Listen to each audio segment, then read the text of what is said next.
नमस्कार, जय हिंद दोस्तों। आई होप आप सारे शेयर लोग बिल्कुल ही बढ़िया होंगे। तो भाई इंडियन ऑटोमोबाइल मेकर्स चाहे महिंद्रा हो, टाटा हो, मारुति हो, ये करने वाले हैं हाय दैया, क्योंकि भारत सरकार और विदेशी ऑटोमोबाइल कंपनीज मिलके देश में करने वाले हैं। दोस्तों आज की वीडियो है न्यू ईवी यानी कि इलेक्ट्रिक व्हीकल पॉलिसीज के बारे में कि इंपोर्ट ड्यूटीज जो हैं वो भारत सरकार ने बदल दी है। इन शॉर्ट भारत सरकार ने विदेशी कंपनीज के इंडिया में आके अपनी ईवी कार्स बेचने के रास्ते जो हैं पूरी तरीके से खोल दिए हैं। अगर आपको नहीं पता तो मैं आपको बता दूं कि पहले जो इंपोर्ट ड्यूटी थी, यानी कि फॉर एग्जांपल के लिए लेते हैं टेस्ला को, अगर इंडिया में आके अपनी कार बेचनी थी तो 110% का टैक्स उनको देना था। तो यानी कि टेस्ला की 30 लाख रुपए की गाड़ी इंडिया में आती तो 33 लाख रुपए का तो टैक्स उनको हमारी सरकार को देना पड़ता। पर अब दोस्तों सरकार ने न्यू पॉलिसी लागू करी है जिसके तहत ये जो बाहर के ऑटोमोबाइल मैन्युफैक्चरर्स हैं, चाहे कोई भी हो, फोर्ड वापस आना चाहे या फिर जीएमसी आना चाहे और भी कोई ऑटोमोबाइल मैन्युफैक्चरर, तो इनको जो है आज की डेट में सिर्फ 15% की इंपोर्ट ड्यूटी देनी है। अब दोस्तों यहाँ पे आपको ऑलरेडी पता होगा कि टेस्ला जो है इंडिया में आने की ऑलमोस्ट प्लानिंग कर चुका है। टेस्ला की वेबसाइट पे तो भाई हायरिंग भी स्टार्ट हो गई है। तो यानी कि अगर आप ऑटोमोबाइल इंडस्ट्री से हो या फिर कुछ भी जॉब वगैरह आप देख रहे हो तो टेस्ला की वेबसाइट पे जाके पहली बात तो आप अप्लाई कर सकते हो। इनफैक्ट दोस्तों हमारी आज की वीडियो के जो स्पॉन्सर्ड हैं वो टेस्ला बिल्कुल नहीं है, मैं मजाक कर रहा हूँ। तो साला ये दुख का खत्म नहीं होता बे।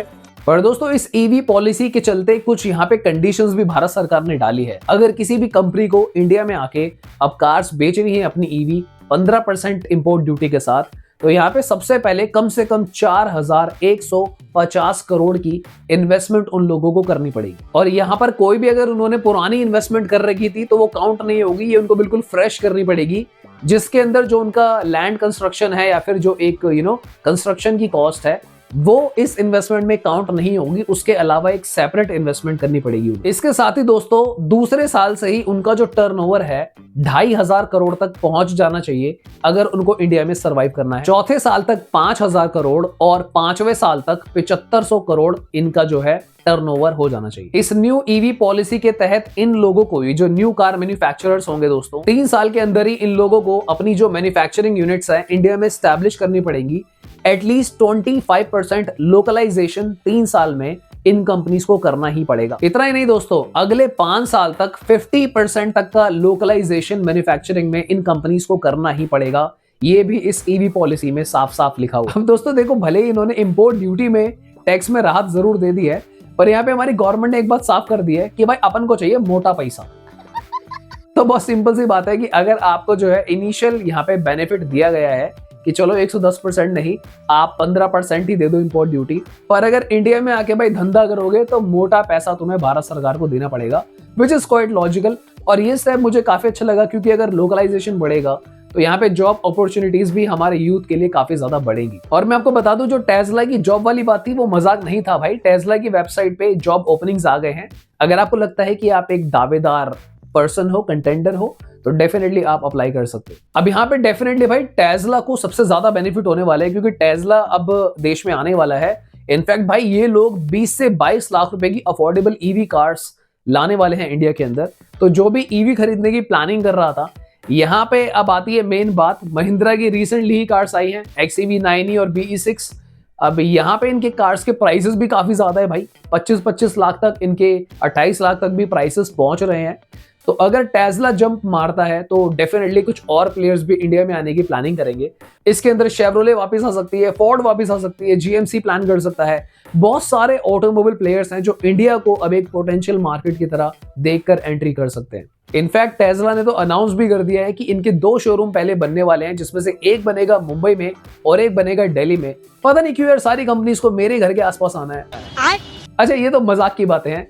जोक्स के अलावा भाई फॉक्सवैगन ने भी ना इंटरेस्ट दिखाया है कि भाई हम भी जो है ईवीज इंपोर्ट करना चाहेंगे। ये वही कंपनी है जिसने अभी कुछ दिन पहले इसने इंडियन गवर्नमेंट को सू करा है। सोचो आप, इनके ऊपर 12,000 करोड़ का पहले ही टैक्स चोरी का केस चल रहा है और हमारी सरकार के अकॉर्डिंगली सारे पेनल्टी मिला के 24,000 करोड़ बनने वाला है। रिटर्न में उसको सेटल करने की जगह फॉक्सवैगन ने हमारी सरकार को सू करा और अब ये चाह रहे हैं कि हमारी सरकार इन्हें राहत दे। तो भैया सैल्यूट है फॉक्सवैगन के माइंड को। पहले तो मुझे ऐसा लगता है कि भाई अपना ये जो पूरा साम्राज्य आप लोगों ने स्थापित करा है उसको बचाने की कोशिश करो। पहले ये जो रायता फैला रखा है 12,000 करोड़ वाला, जो 24,000 करोड़ बन सकता है, इसको सॉर्ट आउट करो। रिसेंटली ही काइलैक आई है, मेरे चैनल पे कमेंट्स आते हैं, लोग परेशान है कि भाई क्या लगता है काइलैक ले या ना ले, फॉक्सवैगन रुकेगा नहीं रुकेगा, वर्टस ले या ना ले। तो पहले मुझे लगता है ये रायता जो है समेटो, उसके बाद ईवी वाले डिपार्टमेंट में जब मार के एंट्री करना। अच्छा, यहाँ पे थोड़ा सा बुरा ना मुझको मारुति के लिए भी लग रहा है। मारुति अपनी पहली ईवी जो है ई विटारा उतारने वाला है। हालांकि एक बात तो कंफर्म है भाई कि ये दबा के बिकेगी, क्योंकि एज फार एज जो मुझे समझ में आ रहा है कि जो मारुति के लोग कुछ ईवीज लेना चाह रहे होंगे, जो मारुति लवर्स हैं, तो उनकी पहली चॉइस डेफिनेटली टाटा महिंद्रा या फिर एमजी नहीं होगी, वो मारुति की ई विटारा प्रेफर करेंगे, क्योंकि ऑब्वियसली वहां पे ट्रस्ट फैक्टर आता है, सर्विस नेटवर्क, XYZ रीजन है। तो यहाँ पे कहीं ना कहीं कंपटीशन तो मारुति के लिए भी बढ़ेगा। और दोस्तों जो सबसे बड़ी चोट लगेगी वो डेफिनेटली टाटा महिंद्रा और एमजी को भी लगेगी।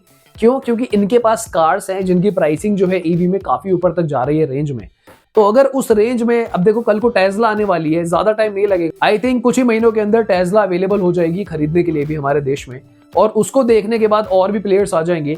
देयर इज अ पॉसिबिलिटी कि भाई BYD भी अब अपनी सस्ती कार्स को इंपोर्ट कराएगा। और आपको तो पता ही है भाई कि कहीं चाइनीज प्लेयर बिल्कुल बेहतरीन और रंगीन तरीके से कूद गए इंडिया में, क्योंकि यहाँ पर जो ये इंपोर्ट ड्यूटी वाला सीन है ना, तो काफी बुरे दिन हो सकते हैं भाई। इनफैक्ट जो इन्वेस्टर्स हैं जो महिंद्रा के शेयर्स ले रहे हैं, या फिर अगर आप देखो जो टाटा के शेयर्स ले रहे हैं, वहां भी कहीं ना कहीं प्रॉब्लम हो सकती है। इनफैक्ट शेयर्स गिरे भी हैं भाई, इनके जो स्टॉक हैं कुछ % तक गिर गए न्यूज आते ही, क्योंकि जो बड़े इन्वेस्टर्स हैं, जो बड़े प्लेयर्स होते हैं भाई, जो करोड़ों में डील करते हैं, वो समझते हैं कि भाई मार्केट जो है अब नीचे जाएगी। तो यहाँ पे काफी सारा दिमाग जो है लगा रहे हैं लोग। पर एज अ कंज्यूमर क्या आपको इसका बेनिफिट है? जी हाँ, बिल्कुल बेनिफिट है, क्योंकि अगर नए ब्रांड्स आते हैं तो आपके पास और भी ऑप्शंस खुलते हैं, और भी रास्ते खुलते हैं अपने पैसे को उसी रेट में, मतलब और बेहतरीन फीचर्स वाली कार खरीदने के लिए आपको काफी सारे ऑप्शन मिल जाएंगे। तो एज अ कंज्यूमर मुझे नहीं लगता कि हमें कोई लॉस है, एज अ कंज्यूमर हमें बेनिफिट है। बट अगर मैं कार ब्रांड्स की सिचुएशन देखता हूं तो भाई इनकी जो हालत है थोड़ी सी खराब हो सकती है, जिसमें टॉप पे महिंद्रा, उसके बाद टाटा और डेफिनेटली एमजी भी हो सकता है। अब इसका ना कहीं एडवांटेज ये भी होगा दोस्तों कि ईवी के अंदर ना काफी पॉसिबिलिटीज बढ़ेंगी। There can be a possibility कि अब आपको 15 लाख से नीचे वाली ईवीज काफी ज्यादा राइज होती हुई नजर आएंगी, क्योंकि मुझे नहीं लगता कि कोई बड़े प्लेयर्स, फॉर एग्जांपल टेस्ला आ रहा है या कोई भी बड़ी कंपनी आ रही है हमारे देश में, वो ये 12-15 लाख वाली ईवी निकाल करना, फॉर एग्जांपल जैसे आपकी पंच आती है या फिर टियागो ईवी आती है, वो इस तरीके की कार्स इतनी जल्दी निकाल नहीं पाएंगे, क्योंकि पहले उनको रिकवरी करनी है। तो हमारे पास और भी ऑप्शंस बढ़ेंगे, तो आने वाले कुछ समय में हो सकता है आपको न्यू कार्स, न्यू वेरिएंट्स या फिर आपकी फेवरेट कार्स के ईवी वर्जन देखने को मिलेंगे, जो आपको 15 लाख से नीचे ही मिलने शुरू हो जाएंगे। अब जितने लोग मेरा चैनल पहले से देखते आए हैं, मुझे तो तभी मजा आएगा भाई जब 10 लाख के आसपास भी ईवीज आनी शुरू होंगी, तब मैं उसको एक्चुअल VFM मानूंगा। क्योंकि वही कार 15 लाख की दे देना, तो 5 लाख मैंने पहले ही दे दिए। मेरी सोच अभी भी यही कहती है कि भाई उतने का तो हम पेट्रोल डलवा सकते हैं। तो अगर तो 10 से 11 लाख के आसपास ईवीज आनी शुरू होती है, तब जाकर actually Indian consumer win win situation वाली पोजीशन में एंटर करेगा। तो आप क्या सोचते हो इस न्यू ईवी पॉलिसी के बारे में जो रिसेंटली स्टार्ट हुई है? अपने सुझाव और अपने विचार को कमेंट जरूर करना। बाय द वे, मेरा नाम है हिमांशु, आप देख रहे हो टर्बो वर्सेस जीटी। इस चैनल पे हम हर तरीके की न्यूज ऑटोमोबाइल से रिलेटेड कवर करते रहते हैं, चाहे ईवी हो, चाहे कॉम्पैक्ट SUV हो, हैचबैक हो, कार सेल्स रिपोर्ट हो या फिर कार कंपैरिजन, सारा कुछ, सारा सोल्यूशन आपको हमारे चैनल पे देखने को मिलता है। So please consider subscribing the channel. मिलते हैं दोबारा किसी और दिन guys. Thank you so much for watching. Bye bye, take care.